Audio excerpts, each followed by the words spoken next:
Bonjour, bonjour à vous bien-aimés de Dieu. J'espère que vous portez bien dans la paix, dans la grâce de notre Seigneur Jésus-Christ.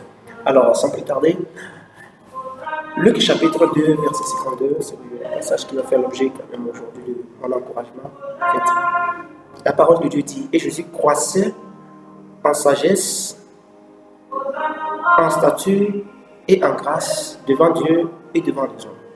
Et si la parole de Dieu nous donne quand même ce détail sur Jésus-Christ, je pense que c'est également un exemple que le Seigneur nous laisse et que c'est possible. Nous savons que ce que la parole de Dieu dit, bon voilà, c'est possible également pour nous.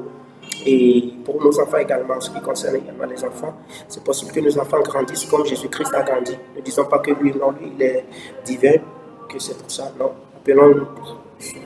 On devons savoir que Jésus-Christ aussi, il a grandi dans la société comme aujourd'hui.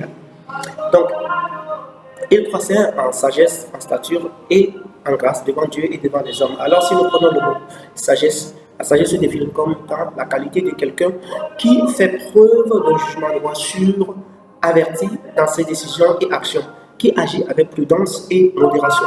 Vous voyez, non? Donc, la sagesse, un élément très recherché également dans le monde actuel. Et on croit que c'est possible également pour nous. Notre enfant, quand notre enfant fait preuve de sagesse, on peut que nous réjouir en fait.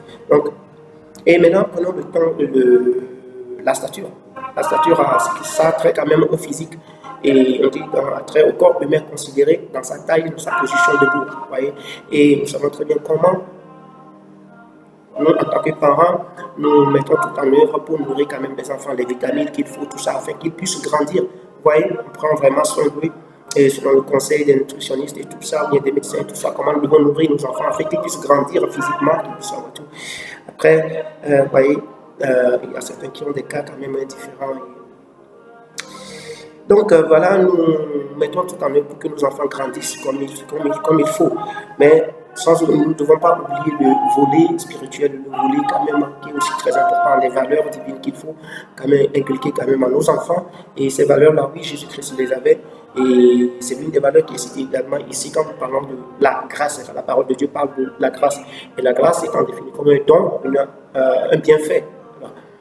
Donc, le premier sens qu'on peut également avoir pour la grâce est la faveur accordée librement à quelqu'un. Une faveur librement accordée à quelqu'un. Deuxième sens encore, disposition à faire des faveurs, à être agréable à quelqu'un.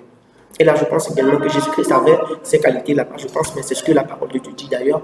Il avait ces qualités-là.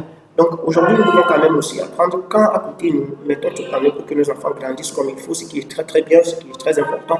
Nous ne devons pas négliger le volet spirituel, le volet, les valeurs divines quand même, les valeurs à la lumière de la parole de Dieu, comme la grâce dont il est question ici. Donc cette disposition à faire des faveurs, à être agréable à quelqu'un.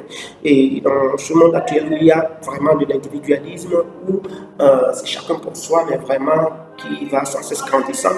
Et nous devons aussi apprendre à nos enfants que voilà, c'est important d'être agréable, de faire du bien autour de soi, de faire du bien à quelqu'un, d'être agréable, de ne pas être dur dans nos propos, de ne pas être dur dans nos actions avec les gens, avec X ou avec Y. C'est très important. Donc, c'est possible pour nous de faire la différence au milieu de cette génération. Le Seigneur est avec nous et je crois qu'avec lui, comme dit la parole de Dieu, nous ferons des espoirs.